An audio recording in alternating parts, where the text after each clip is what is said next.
quickly look at their record since we mentioned it, and then we'll have a look at the upcoming fixtures and see why and put it in context. Now, we've put it against since 2015, which was the World Cup of 2015, 41 matches, 15 won, 25 lost against Australia, South Africa, India and England. Against other teams, the record is completely turned on its head. And for this reason, New Zealand versus South Africa becomes that much more of an even contest, to add to what Joy said. Yes, but you would still you'd still look at it as this contest as New Zealand having a upper hand, because they are an informed team in the tournament. The only thing which is going against them, I would say, is the fact that they have not played cricket for last 10 days. So they've started that momentum, and now there has been a shift. But what those numbers are suggesting is that we've been talking about New Zealand team has been good in ICC tournaments. You know why they've been good in ICC tournaments? Because they're playing percentage cricket. Against the big teams, they have a decent record. So 30% is not actually a bad percentage.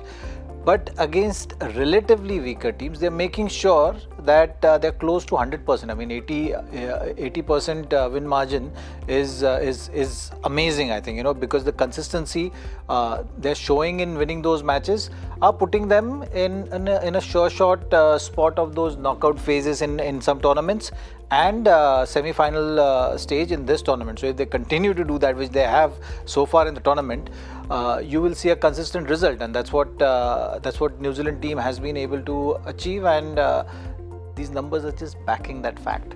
These numbers are just backing that fact that what is the mantra of New Zealand going and doing well in the ICC tournaments? This is the mantra. They're making sure that they're winning matches against relatively weaker teams. Add to that mantra, you have further numbers. Since we talked about the rivalry between New Zealand and South Africa, it's been a long time since this one has been separated. In fact, it was Edgbaston in 1999 as far as the World Cup is concerned, when South Africa last won a game against New Zealand in a World Cup. So this continues to give big number. 20 years they haven't beaten New Zealand in a World Cup match for 20 years. That's a really big number. And if you look at it, first one I remember, that was Martin Crowe's captaincy, and they blew them away. But this is fascinating, because this means that even though South Africa, remember, we are talking 2003, 7, 11, 15. These are all strong South African sides, very strong South African sides. Callis, De Villiers, Cronje, all these guys have played in that period. These are very strong sides. And the fact that they've won 5 in a row is a big psychological. I mean, that Grant Elliott, 5 runs, 2 balls, the best bowler, one of the best bowlers in the world is bowling at that point in time. You have a 37-year-old man who's just come out there, and what are the odds that he'll hit a 6,